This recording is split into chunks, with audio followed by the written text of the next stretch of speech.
In the middle of my career, just starting my first job after 2 years from that point, I don't know whether I got lucky, I was present at the right place at the right time, or I was ready when an opportunity knocked my door, but my career kind of grew exponentially. To give you a little bit of context, the boss I used to work for, after 2 years, my salary was greater than his boss's boss. And soon my ex-colleagues would apply for jobs who would report to a person who would in turn report to me. I started my digital marketing career as a digital marketing executive, where I worked less than a year. Then I worked as a digital marketing manager for almost 2 years. Then I joined an agency as a programmatic consultant, and then soon I became head of performance marketing. And then I worked as a performance director with a reputed agency for a client who was one of the biggest advertisers in the whole country. I'm not saying this to boast or anything of that sort. Why I'm telling you this is to kind of give you an idea that what helped me to grow faster than all my colleagues in my career, which might in turn help you. If you're stuck or you just started your career, it's very difficult to think about different kind of decisions you would make on different situations and look for the consequences going forward. For me, it's a bit easier to kind of look back and connect the dots so that I can tell you what I think helped me and different stages of my career. So without any further ado, let's get started.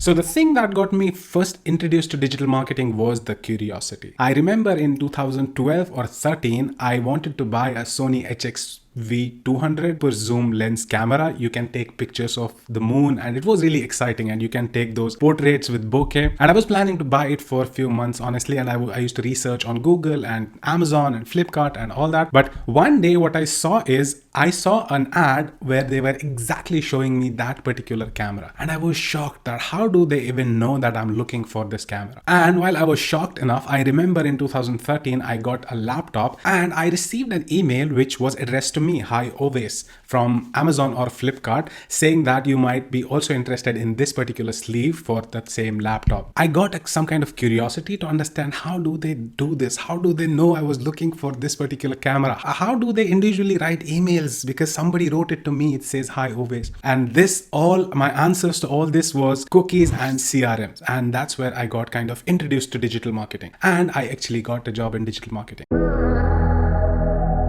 When I started this job, after a few months, I started feeling this syndrome that no, I need to do something on my own. Job is a rat race and all that shebang. And at the same time, I was like, okay, let me give it a try. And I realized that if I have to grow in my career as a job, I need to be specialized in something. I need to be an expert in something. And based on my research, then SEO was a thing, because if you would go to digital marketing jobs on any job portals, everybody was looking for SEO.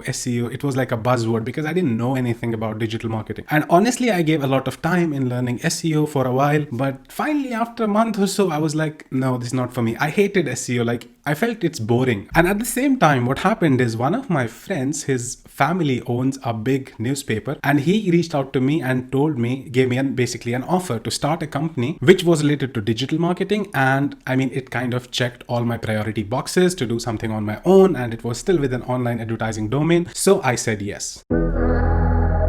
So basically what we started doing is, the newspaper I told you about, they also had a website with good amount of traffic. They used to work with a company who would kind of monetize their website. They used to get a lot of direct deals as well from local advertisers, and it would still go through that company and they would traffic it, and they would charge around 40% of the commission on monetization. Now my friend's dad's company, they didn't have an option because they didn't have an expertise. So what we decided is we will start this project and we will monetize the website on our own. So we took it kind of slowly. We first learned the basics of AdSense and how to create an account. We placed the tags, it got verified. We started monetizing, we started putting tags, and finally we ended the contract with the company. Initially, it was very exciting because every dollar we would make will be like, yeah, it's because of us. At least the 40% commission we used to pay to the other company. But implementing AdSense and creating a Google Ads account and Ad Exchange account, it was not easy. We learned so much stuff doing all this. This was probably in my life until then, this was the period I had learned most of the things, but I was passionate about it. It was interesting. So my friend and me, we would learn day in, day out, because we could directly see the impact on the revenue, and because we didn't have a paid DFP account. So our only guide was Google Help Center articles, which took us a little bit time to understand that these are the best resources available for us. In that period, trust me, I would say I had read almost all the Help Center articles there are available for, let's say, Google DFP. I would even remember names of Help Center articles individually. So for example, if my friend would say, okay, the web development team is saying that there is an error. I would say probably we reached a limit. Search for Maximus and limits. That was a name of a help center article. I would remember the names of these help center articles. In next few minutes, I'll explain to you why I think that this was the first thing that helped me kind of grow aggressively in my career, which was the introduction to help center articles and how much knowledge I gathered from those help center articles. Google Ads, Google Analytics, DV360, Facebook ads, all of these platforms have help center articles. Specifically about Google help center articles, they are so helpful and structured in such a way that, for example, even if you are not searching for anything, you can just go to the help center article homepage. You will see all the help center articles arranged in a proper structure and different sections. I used to start with one help center article, and honestly, I would finish the whole section of that particular thing. I did this day in, day out for like probably more than 6 months, and I feel that at that stage, I learned a lot about Google Ad Manager and AdSense. So with this going on around 2 years and everything was fine now. First 1 year or 6 months were tough, but within 1 year, we had got hang of things. We had set up Google AdSense, we had set up the best monetization optimization possible. We had set up a Google Ads Ad Manager account as well as a Google Ad Exchange account, and everything was going smooth. I mean, there was not much to do now because it was kind of set up and the processes were defined. And now we had a vision that we'll expand this business, because first we will go to other publishers locally who are facing the same challenges, that they have to pay 40% commission, and we'll work on very lesser commission. And my friends, family, honestly, they had a lot of contacts within publishing business. So that was our plan. Honestly, until then, I was in love with Google AdSense, Google Ad Manager, and basically all the publishing sites that Google has. And at the same time, I got an opportunity to work with Google on the same product, which is Google Ad Manager. I feel somehow at that point, the things had become kind of monotonous for me, because working on the same publisher, same stack for like 2 years. And when I got this opportunity and I realized that I'll be trained on these products by the engineering team who developed these products, and I'll get to work on like business setups much bigger scale, like BBC, Disney, and all that. It was like an ice cream for a kid. So for the love of these products, I had to kind of ditch my friend, and I told him that this is what I want to do, and that's where I switched to. When I joined Google, I got trained on these products again from scratch on Ad Exchange, on Google Ad Manager. But the scale, I mean, the things I learned were quite different, because we had a small business account and we were trained on the paid version of Google Ad Manager, for example. It was called DFP then. It was so exciting, and I put a lot of energy. At this point now, I was reading the developer articles on different kind of APIs on DFP and Ad Exchange and AdSense. At the same time, I got a lot of appreciation even during the training or the initial days when I started working, because people in my team started realizing that how much I know about these products. Like when I used to talk about something, the people who used to work on these products for a year or two, they would be like, where do you know this from? Now I kept this momentum going, honestly, because every day passing, my team and my manager would realize that how much knowledge I have on these products. They started appreciating my work within just a month or two after I joined there. But in all this, one thing I felt that I was lacking is because I was the only one who was hired in the team who didn't know anything about HTML. But I realized this soon, and I started learning HTML. I remember now that when I used to come back from work initially, for 6 months,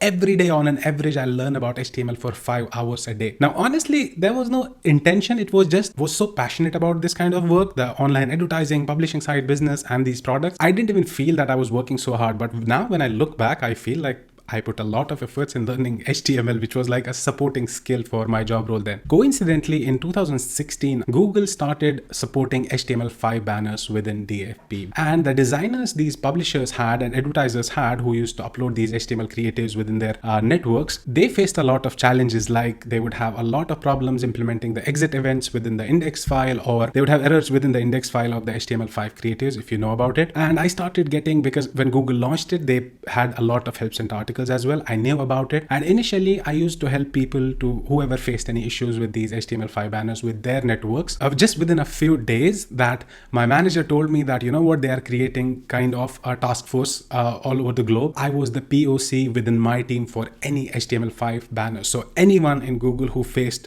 issues with their publishers for related to HTML5 creatives, I was the point of contact for that. Honestly, this is one thing I remember that kind of gave me more recognition within the team, and people started appreciating my work. look, though I was there just for like few months, maybe 6-8 months, when I look back, what I think is within the corporate world, what happens is most of the people start dreaming about getting a leadership role, whether it's a team lead or they start working and putting efforts towards it. I mean, those are usually related to politics and not actually the skills which help them to become a better person or a better professional. But I don't know, I was lucky. I never cared about all these things, the designations and promotions. I was just learning. Intern kind of helped me to become a very strong professional within the work and the job role I was doing. Fast forward a few months later with all this recognition and I was trying to do good stuff. So fast forward, there was a position available because one of the trainers was, senior trainers was promoted as a manager. His manager left and there was an opportunity for basically a promotion as a trainer. I didn't even think about it because there was a rule that probably if you have been working in your current role for less than 18 or 24 months, you can't even apply for this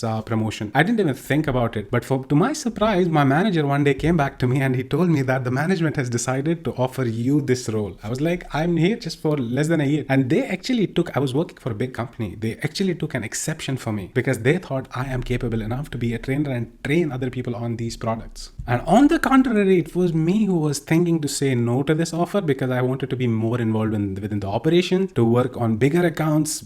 Our team would work on BBC, Fairfax, Australia, Disney, Amazon, and accounts like these. Like they're the epitome of publishing business. And I was thinking to be more involved within the operations because I was somehow thinking that once I learn enough and I learn how these big businesses work, these publishing businesses, and how they monetize their content, I probably will go back with my friend and we will kind of expand our company. But then I took this opportunity, but I think what convinced me right back then is because I thought about that any new, this is the best product for monetization of content. All the big companies in the world use these products. And I thought that any new update that comes to this product, I will be the first person to be trained because the trainers are the first people to get trained on new updates or anything. And then they cascade this information. They train the rest of the support teams and technical account managers and all that. Plus, honestly, I think that what convinced me was the second reason was because I thought I'll learn a new skill, which is training. And this is a soft skill though, but I don't know. I mean, I had this thing for learning how to train and being a trainer. So I thought, let me give it a try. And it did help me. I learned a lot of skills related to content creation, content delivery. Fast forward 5 years now, I make more money in a month just from my content delivery courses and YouTube than I used to make in a year back then. It didn't just help me to make a lot of money because training helps you with soft skills like how to talk to people, how to deliver presentations, business pitches. It all is the same thing. And I think when I look back now, I think one more factor that helped me to grow faster in my career was because I focused on soft skills like training, apart from the technical skills. Going back when I was promoted, after that, I had fancy days. I mean, it was my first promotion in my career. It was my first leadership role, the salary increment, the job. I used to be in a room with like, let's say 30 people there, and I was on the other side of the table. They would have to listen to me. This feeling early in the career, it's very exciting. And all this, I mean, the salary increment, everything, and the job, I really like training. And all of this, it was really fun. I mean, those were amazing days. When I look back, I enjoyed that a lot, that period a lot. As a trainer, I would have to learn the new things. I learned a lot of exciting stuff within Google. Like I learned BigQuery, I learned Google data transfers, I learned about DMPs and how the audience is injected in these platforms. What is that audience consists of? And a lot of cool stuff basically. And fast forward 2 years, while I was enjoying this period, I suddenly got a message on LinkedIn and followed by a call from Dubai.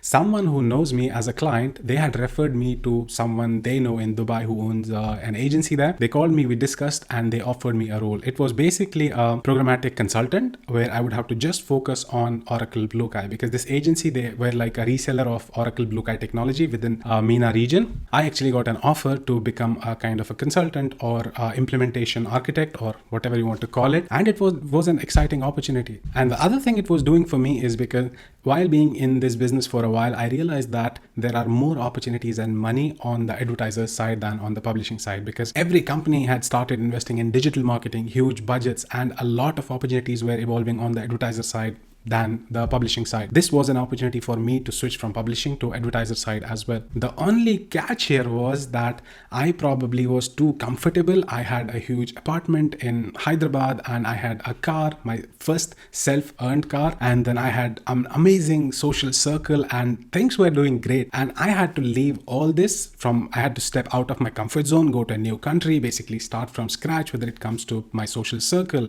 whether it comes to getting all these necessities of life again, an apartment, a car, and adjusting there with the new work culture. So I felt like a little bit of cold feet. And plus, the initial salary they were offering me, when I compared the price parity, which is like based on the expenses in two countries, you compare the salaries. Obviously, the salary was much, much higher. But when you compare the lifestyle and how much money you need to have that lifestyle in that particular country, the salary they were offering me wasn't that great. I spoke to a lot of my extended friend circle and I asked them the same thing. I gave them the situation, whoever didn't know, and all of them were like, are you crazy? You leave such a job, such a lifestyle there, and you come here. It's a small market. You're going for a smaller company and things like that, basically. And I had made my mind like, okay, probably it's not for me. But then I spoke to two of my friends who are brothers, both of them are my friends, and they told me, no, you need to come down here. You have to come here because we know that you are very good at what you do, because they know me professionally a bit and how much hard work I put, because whatever I do in my life, I do it with all my heart. So they knew all these things and they were a bit closer to me, and they told me, no, this is the opportunity. You can't leave, because we know that when you come here, this is an ocean of opportunities for you. You will grow crazy. And somehow I realized that the other friends' opinions are not that valuable, because they were from other sectors like banking, real estate, and I don't know what. These guys were from IT, and I kind of thought that, okay, these guys, their opinion matters a bit more, and moved to Dubai. When I moved to Dubai, honestly, because I moved from having a big apartment, a car, and a